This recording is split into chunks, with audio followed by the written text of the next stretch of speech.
Opa ahí, opa ahí.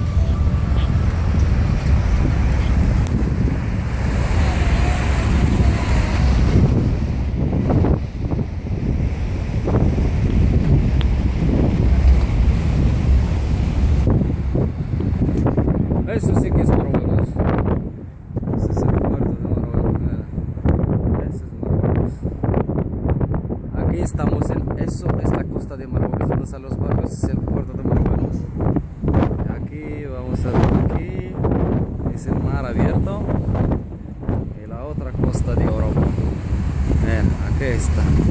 Estoy en el barco igual. Aquí está la frontera, es España. Mírala. Pero está. Si damos la vuelta es España. Mira, terreno español. Vamos a ver, subimos arriba un poco para que veamos todo al mar abierto. Subimos escalera arriba. Está un poco fresquito con un poco de viento, pero no pasa nada. Hay gente que grabando y disfrutando del momento. Hoy grabando los montes de Marruecos. La entrada. El sol, como ves. El cielo está despejado. Estamos los barcos dejamos todo atrás. Mira, qué chulo es. Ese es España. Ya lo estoy dejando ahí atrás. Dale. El barco. Miran rojo.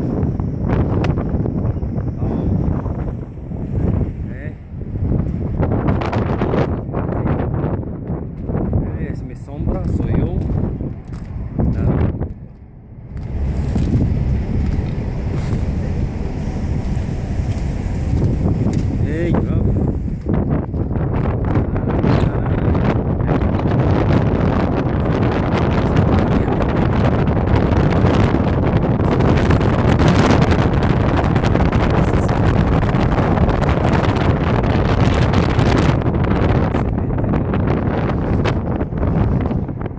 Vamos a subir otra terraza.